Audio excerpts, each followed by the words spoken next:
आज की क्लास में हम टीचिंग के कुछ टॉपिक्स पर डिस्कशन करेंगे, जैसे टीचिंग का मीनिंग क्या होता है। क्योंकि इससे पहले की क्लास हमारी हुई है टीचिंग पे, तो हमने कई बार मीनिंग पर डिस्कशन किया ही है।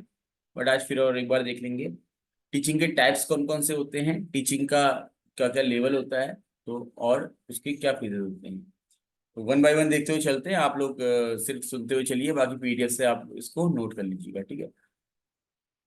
सबसे पहले व्हाट इज टीचिंग, टीचिंग क्या है, शिक्षण किसे कहते हैं। तो किसी समूह का व्यवसाय या पेशा जिसे शिक्षक कहा जाता है ना। तो occupation of profession of group known as teachers. तो जो टीचर्स होते हैं उनके द्वारा कोई भी जो गतिविधियां की जाती हैं उसे शिक्षक शिक्षण कार्य कहा जाता है, ठीक। तो ये एक बहुत नैरोयर संकुचित अर्थ है शिक्षण का। सेकंड वाला देखिएगा आप, किसी व्यक्ति को ज्ञान कौशल दृष्टिकोण या रुचियों को सिखाने या प्राप्त करने में मदद करने के लिए की गई गतिविधियां। Activities undertaken to help an individual to learn or acquire knowledge skill attitude and interest.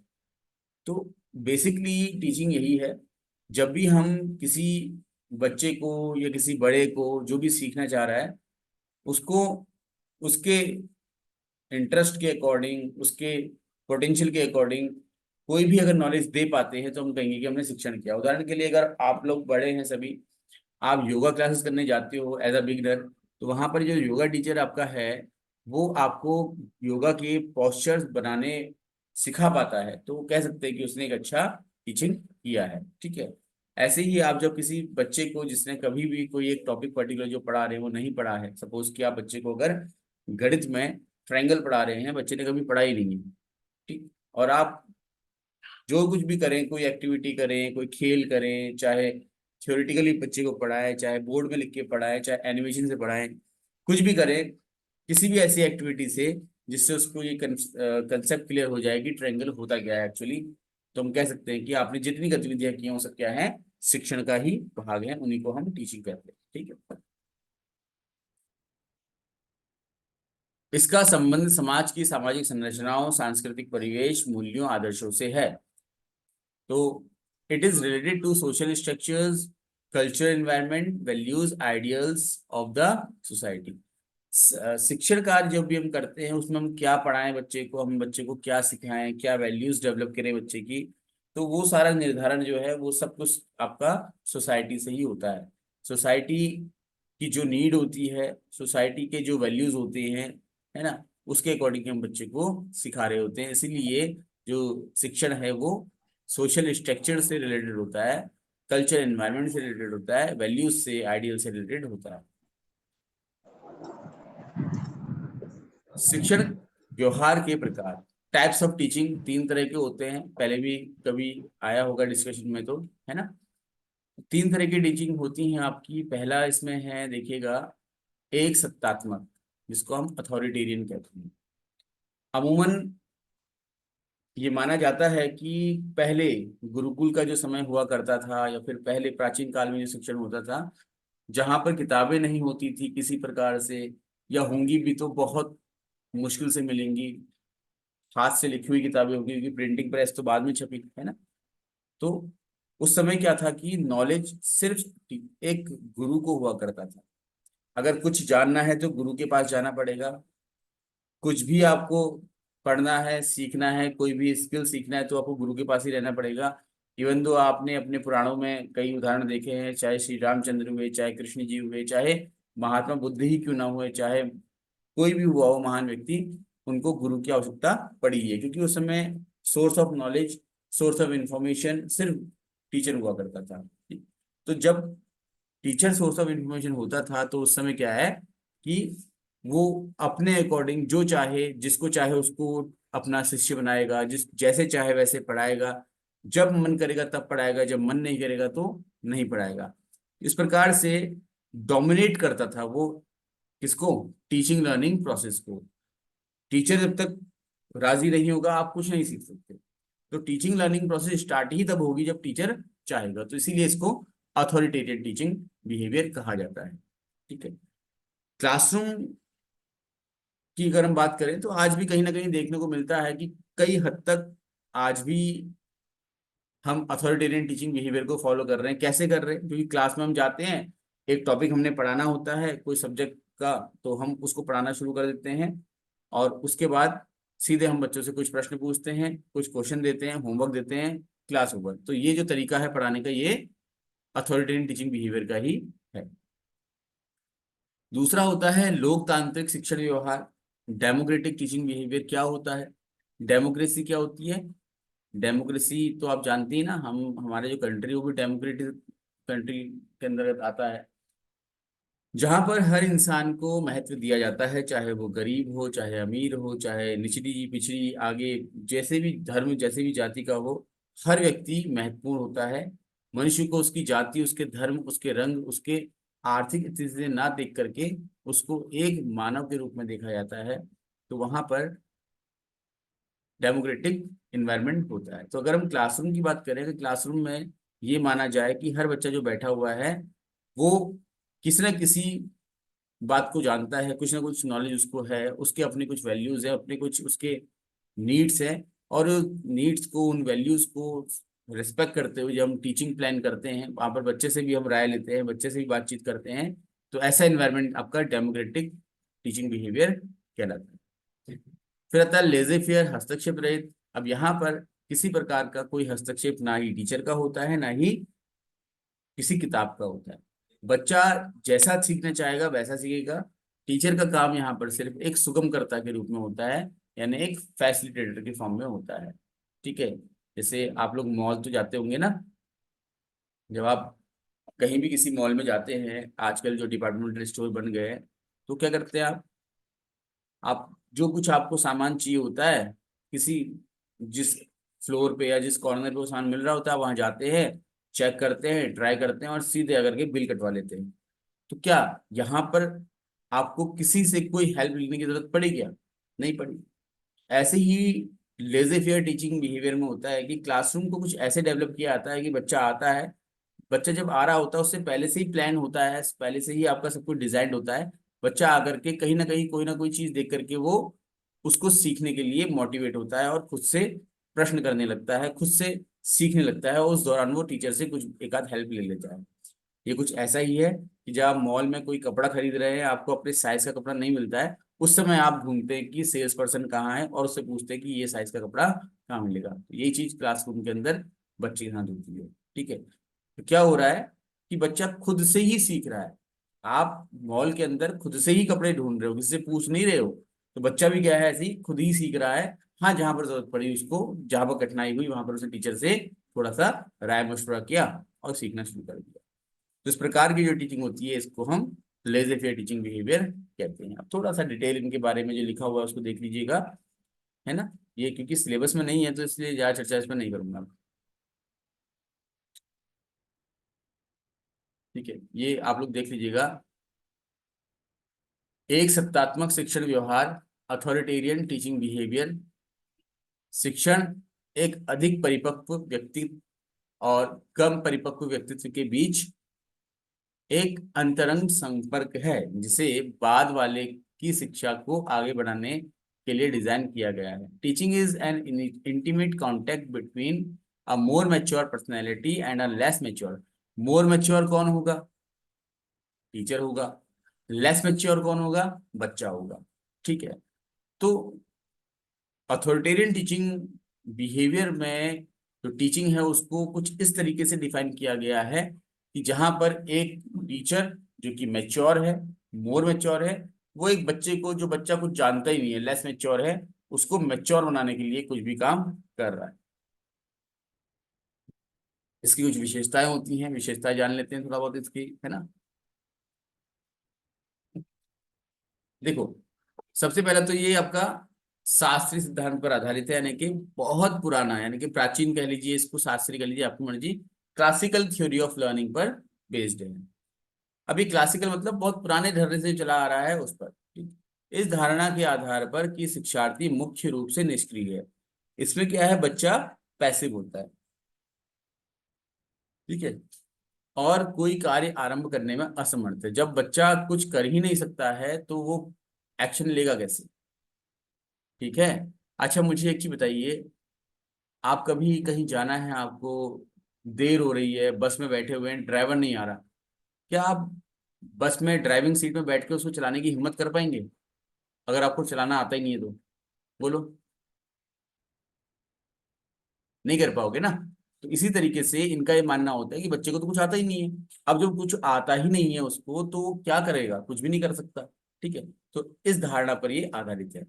शिक्षक का प्राथमिक स्थान है और विद्यार्थी का स्थान क्या है? गौण है। टीचर मेन लीड पे रहता है और बच्चा जो है वो सेकेंडरी है। मतलब मेन लीड मतलब टीचर के बिना टीचिंग नहीं हो सकती। ठीक है, जब तक टीचर नहीं एंटर करेगा टीचिंग स्टार्ट हो ही नहीं सकती।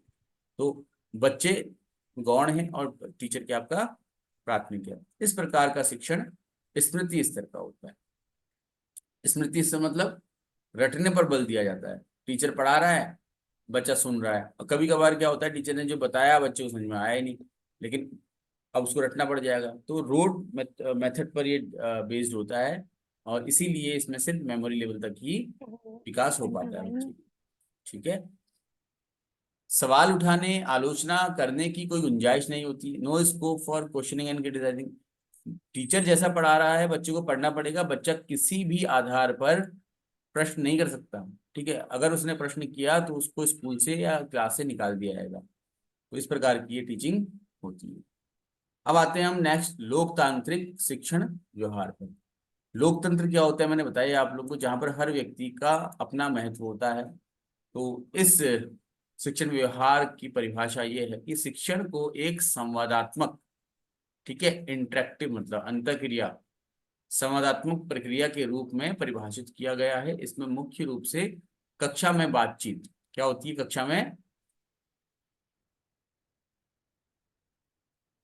में बातचीत शामिल है, जो शिक्षकों और शिक्षार्थियों के बीच में होती है। कुछ निश्चित गतिविधियां भी होती हैं। Teaching is defined as a interactive process primarily involving classroom talk which takes between teachers and pupils and occur during certain definable activities। ठीक है, कुछ डाउट है यहाँ तक?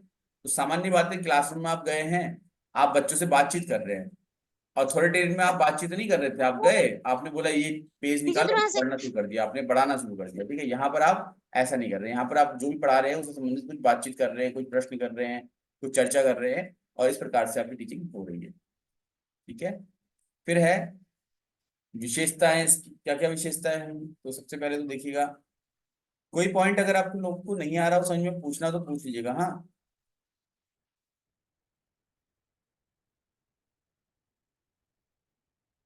विशेषताएं हैं संगठन संबंध के मानव मानव संबंध सिद्धांत पर आधारित। बहुत इंपॉर्टेंट पॉइंट है ये, कि जो डेमोक्रेटिक टीचिंग बिहेवियर है वो ह्यूमन ह्यूमन रिलेशनशिप पर बेस्ड है। ठीक है, आगे बढ़ते हैं। इस धारणा के आधार पर कि शिक्षार्थियों के पास दृष्टिकोण, मूल्य, लक्ष्य है, इस सिद्धांत में या फिर इस प्रकार के शिक्षण व्यवहार में ये भी माना जाता है, ये भी एक्सेप्ट किया जाता है कि जो बच्चा है वो निष्क्रिय नहीं है, वो कुछ ना कुछ कर सकता है। क्यों कर सकता है? क्योंकि उसे कुछ आता है पहले से, उसके कुछ वैल्यूज हैं, उसके कुछ अपने गोल हैं। तो अब उसके गोल से हट करके कुछ उसको पढ़ाओगे तो नहीं पढ़ेगा। जैसे कि अगर आप लोग, एलटी आपका गोल है, एलटी का सिलेबस कंप्लीट करना आपका ऑब्जेक्टिव है, और अगर आप क्लास में आए हैं और आपको क्लास में कुछ और पढ़ाना शुरू कर दिया, जैसे कि आपको योगा के बारे में बताना शुरू कर दिया, या फिर आपको कंप्यूटर साइंस पढ़ाना शुरू कर दिया, वो आपके सिलेबस का पार्ट ही नहीं है, आप उसमें इंटरेस्ट नहीं लोगे और ना ही पढ़ोगे, और शिकायत भी करोगे कि हमको हमारे सिलेबस का ही पढ़ाया जाए। तो इस प्रकार से जो बच्चे होते हैं वो क्लियर होते हैं कि उन्हें क्या पढ़ना है, वो पहले से उनका प्लान रहता है, वैल्यूज उनके पास होती हैं। तो जिन्हें शिक्षण और सीखने की प्रक्रिया में भाग लेने के लिए प्रेरित किया जाना चाहिए। तो इस प्रकार से इन बच्चों को हम उनके लक्ष्य समझ करके, उनके दृष्टिकोण को जान करके उनको सीखने के लिए हम प्रेरित कर सकते हैं। तो based on assumption that the learners have attitudes, values and goals. ठीक है, शिक्षार्थियों के दृष्टिकोण और नैतिकता को महत्व दिया जाता है। मतलब वही चाइल्ड सेंटर्ड टीचिंग होती है। यहाँ पर बच्चों की जो एटीट्यूड है, जो मोरल्स है, उनको हम ज्यादा इंपॉर्टेंस दे देते हैं।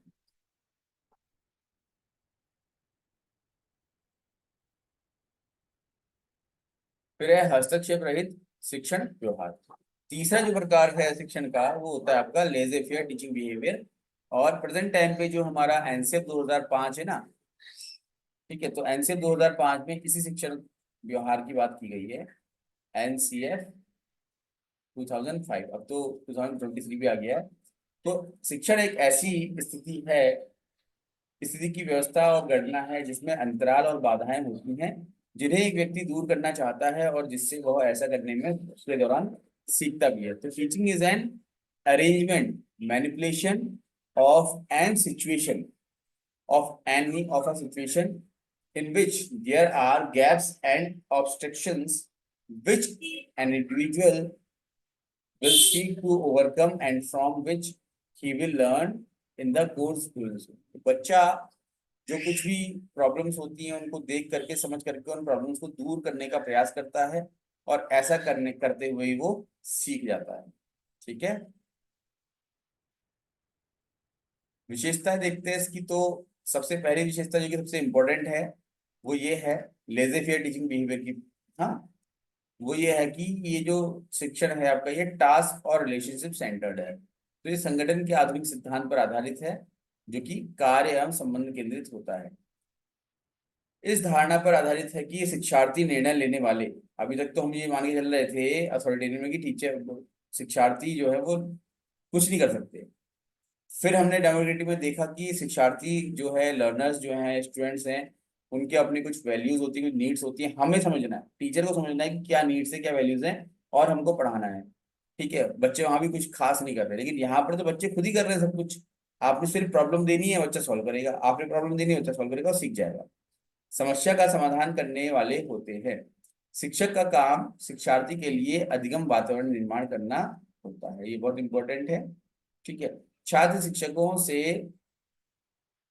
अधिक सक्रिय होते हैं। क्या करना है और कैसे करना है इसका निर्णय शिक्षक नहीं करते। ठीक है, बच्चे ही करते हैं। बच्चों को क्या पढ़ना है और कैसे पढ़ना है ये सब बच्चे खुद डिसाइड करते हैं। तो इसलिए यहाँ पर हम कहते हैं कि teachers are less active than students. इसे चिंतनशील स्तर पर व्यवस्थित किया गया। तो अथॉरिटेरियन को हम मेमोरी लेवल का बोलते हैं, डेमोक्रेटिक को हम बोलते हैं अंडरस्टैंडिंग लेवल का, और जो लेजर फेयर उसको हम रिफ्लेक्टिव लेवल का बोलते हैं। नेक्स्ट टॉपिक की तरफ चलते हैं और वो है आपका शिक्षण के स्तर। ठीक है, लेवल्स ऑफ टीचिंग, यही लेवल्स ऑफ लर्निंग भी होते हैं। ठीक है, कुछ अलग नहीं होता।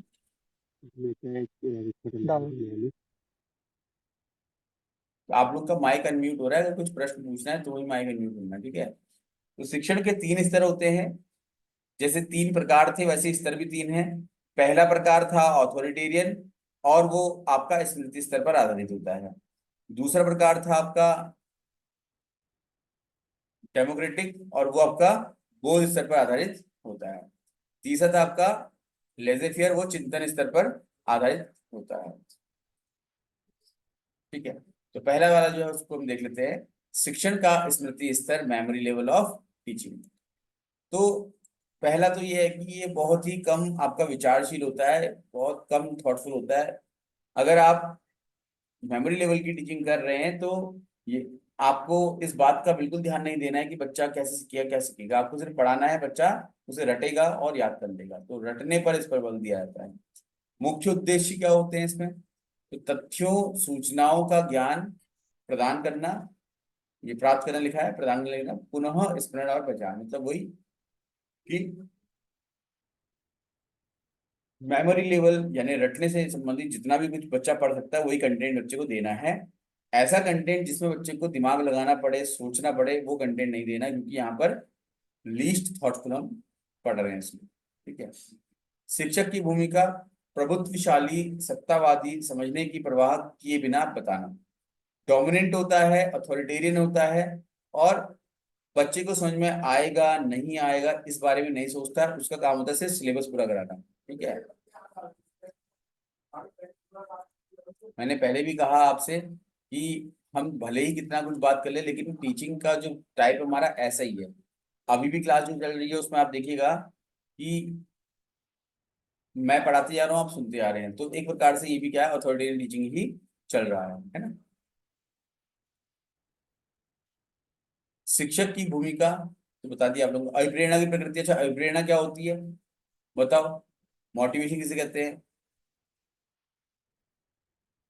मतलब कोई भी एक कारक जिसकी वजह से हम कोई काम करते हैं या किसी काम को आप करते आ रहे हैं तो उस काम में गुणवत्ता आने लगती है। उदाहरण के लिए आप स्कूल में टीचिंग करते हैं, सैलरी मिलती है आपको, लेकिन एक बार क्या हुआ कि आपके अधिक से अधिक बच्चे फर्स्ट आ गए, अच्छा स्कोर किया उन्होंने, और आपको इंसेंटिव मिल गया, आपकी जो सैलरी मिलती थी वो डबल हो गई आपकी एकदम से।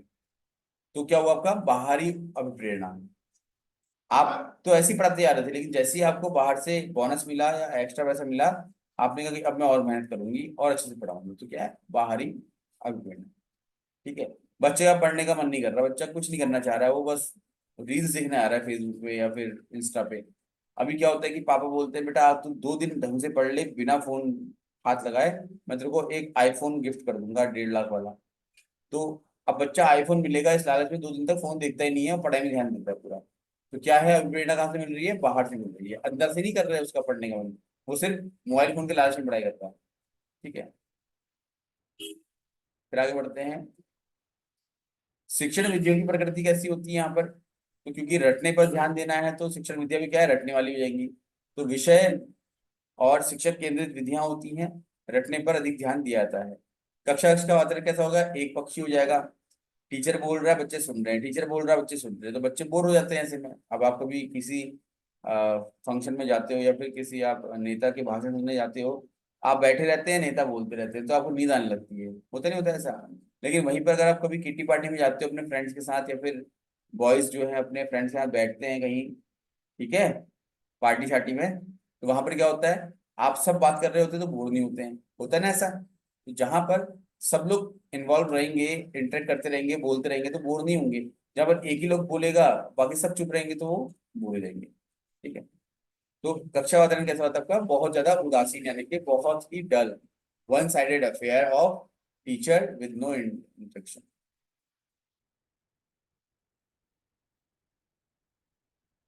नेक्स्ट है सामग्री, क्या पढ़ाएंगे आप ऐसे में? अब बच्चा रट क्या सकता है, वो पढ़ाएंगे, है ना? हमारे प्रदेश के प्रधानमंत्री का नाम क्या है, रटा दिया आपने। हमारे राज्य के मुख्यमंत्री का नाम क्या है, रटा दिया, बस, है ना, यही पढ़ाऊंगा। उपयोग किए गए परीक्षण उपकरण, याद रखने की शक्ति का परीक्षण करने के लिए स्मरण और पहचान प्रकार के प्रश्न। तो अब टेस्टिंग डिवाइस, तो आप किस तरीके से टेस्ट लेंगे बच्चों का, क्या करेंगे आप? मौखिक रूप से प्रश्न पूछेंगे, लिखित रूप से प्रश्न पूछेंगे, कोई एक्टिविटी कराएंगे? तो यहाँ पर ये कह रहे हैं कि क्योंकि हमने बच्चों को सिर्फ रटाया हुआ है, तो हम कोई भी प्रश्न ऐसे ही पूछेंगे तो उसका एक ही उत्तर देना है, बच्चे ने हमको बताया, तो वही क्या होगा, तरीका हो जाएगा आपका। तो ऐसे प्रश्न पूछना जो कि रटने से आधारित हो सके। शिक्षण का बोध स्तर क्या होता है, देखिए, अंडरस्टैंडिंग लेवल ऑफ टीचिंग। सबसे पहला तो स्वभाव कैसा है, नेचर कैसा है इस लेवल का, ये मॉडरेटली थॉटफुल है, बहुत ज्यादा नहीं सोचना पड़ता, लेकिन सोचना पड़ जाता है, कि दिमाग लगाना पड़ता है बच्चे को अपना इस लेवल पर। ठीक है। मेमोरी लेवल पर नहीं लगाना पड़ता था, लेकिन यहाँ पे लगाना पड़ जाएगा। इसके बाद मुख्य उद्देश्य क्या होता है इसका, कि समझ का विकास करना बच्चे में, और बच्चे में एक अंतर्दृष्टि का विकास कर देना, सूझ का विकास कर देना, कि बच्चा कोई भी आने वाली समस्याएं होती हैं उनके लिए कुछ उसके पास आइडियाज हो सके। ठीक है, वरना गुरुजी से पूछना पड़ेगा हर चीज के लिए। विषय वस्तु की प्रकृति कैसी होनी चाहिए, तो ऐसी विषय वस्तु जिसे हम जनरलाइज कर सकें। ठीक है। तो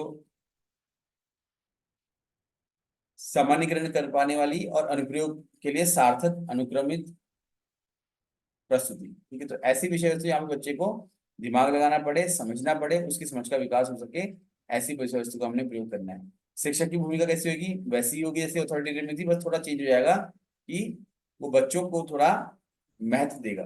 ठीक है। नेक्स्ट,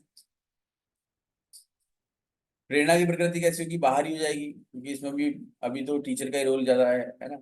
शिक्षण विधियों की प्रकृति कैसी होगी, तो विषय केंद्रित सार्थक शिक्षण। अभी तक पहले क्या था आपका, रटने पर ध्यान देने वाला प्रकरण होना चाहिए बोल रहे थे ना, अभी बोल रहे हैं कि थोड़ा सा सब्जेक्ट